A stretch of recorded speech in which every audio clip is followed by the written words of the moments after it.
Shalom, salam sejahtera. Renungan malam seiman ditulis oleh Dr. Kathleen Wijaya Kuntaraf dan Pendeta Dr. Jonathan Kuntaraf. Judul renungan malam seiman pada malam hari ini adalah Jika Tidak Mengampuni.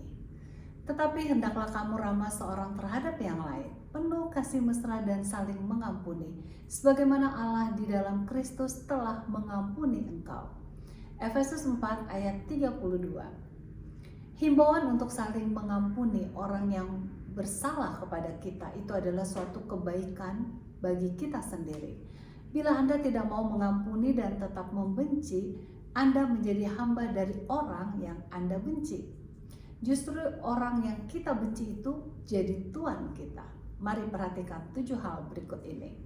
Yang pertama, ia akan bersama kita sampai pada malam hari sehingga kita alami insomnia atau susah tidur.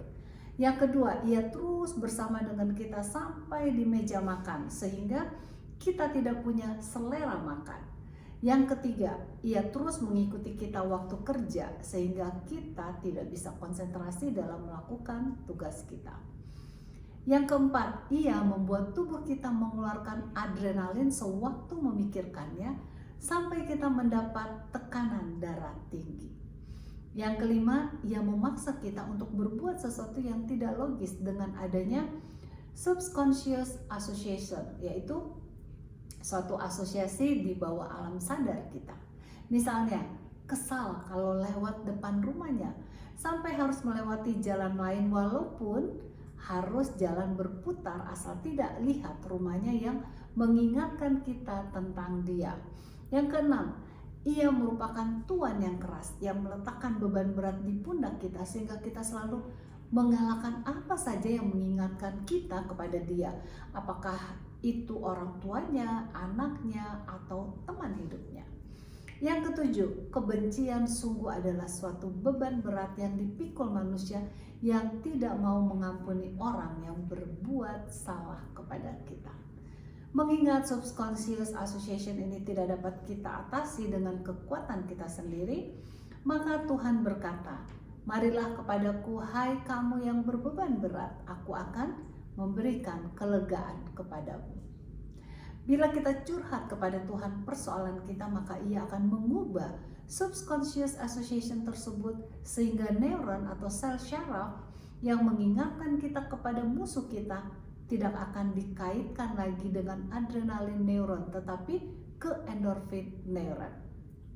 Kita tidak lagi membenci orang yang berbuat salah kepada kita, akan tetapi kita akan merasakan damai bila bertatapan dengan orang tersebut.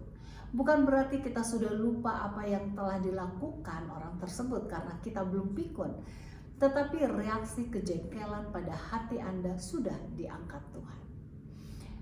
Yesus siap mengangkat beban kita. Ia siap membebaskan kita dari segala kebencian dan akibatnya. Marilah kita datang kepadanya sehingga kita dapat disegarkan oleh Roh Kudus untuk mengampuni orang yang bersalah kepada kita. Sehingga kehidupan kita akan penuh dengan perasaan damai, termasuk dapat tidur dengan nyenyak dan memiliki selera makan yang baik. Kita pun dapat membagikan kasih-Nya yang ajaib kepada orang lain. Tidak heran Paulus menganjurkan agar kita saling mengampuni.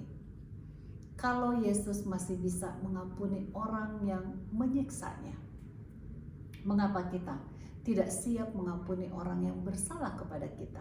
Rugi sendiri, bukan? Tuhan Yesus memberkati.